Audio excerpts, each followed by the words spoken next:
புதினா சட்னி மட்டும் இல்லை, கருவேப்பிலை, கொத்தமல்லி, புதினா இதெல்லாம் கலந்த ஒரு வித்தியாசமான சட்னி பண்ணலாம் பாருங்கள். இதுக்கு ரொம்ப செலவே தேவையில்லை.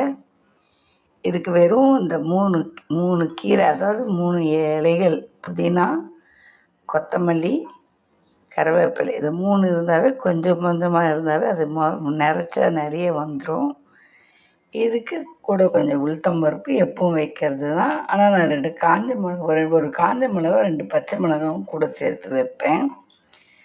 அதே மாதிரி கொஞ்சம் உடச்ச கடலை, அதாவது பொட்டுக்கடலை வைப்பேன்.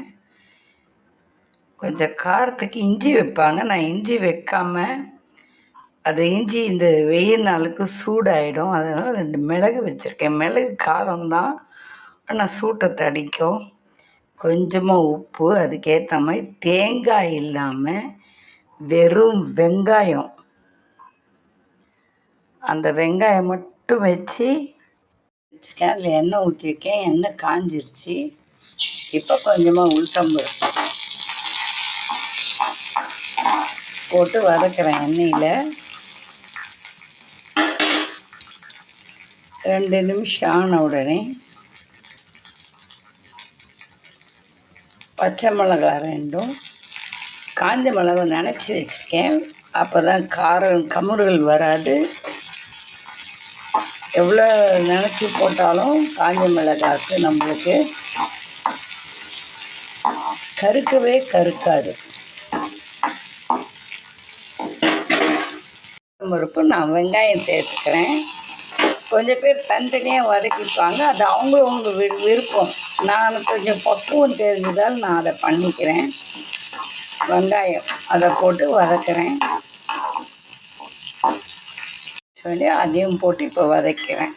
இன்னொன்று இல்லை, அவங்கவுங்களுக்கு எப்படி பக்குவமாக வருமோ அப்படி வதக்குவோங்க. எனக்கு தெரியுன்றதால அனுபவம் இருக்கிறதால கொஞ்சம் நான் அப்படி வதக்கிறேன். நீங்கள் தனித்தனியாக ஒன்று எண்ணெய் மட்டும் கொஞ்சம் அதிகமாக விட்டு ஒன்று ஒன்றா வதக்கி எடுத்துக்கோங்க. வந்தோடனே நான் ஸ்டவ்வை அணைச்சிட்டேன். சூடுலேயே நான் பொட்டுக்கல்லையும் போட்டு வதக்கிக்கிறேன். பொட்டுக்கல்லி ஆல்ரெடி வறுத்துருப்பாங்க ஏற்கனவே, அதான் சும்மா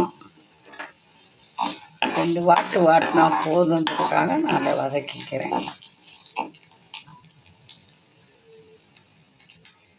அதே கடாயில் கொஞ்சமாக எண்ணெய் இருக்குது இல்லையா, அந்த எண்ணெயிலேயே புளியை போட்டு 2 வதக்கிக்கிறேன்.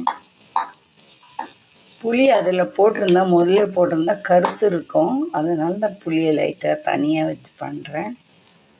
போடலாம், வதக்கி போட்டால் கொஞ்சம் டேஸ்ட் இருக்கும்.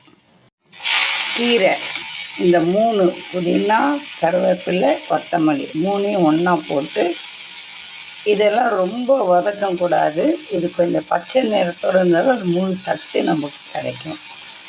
இருச்சு, தண்ணியெல்லாம் வற்றி போச்சு. இப்போ நம்ம அதை அப்படியே எடுக்கிற வேண்டியது தான்.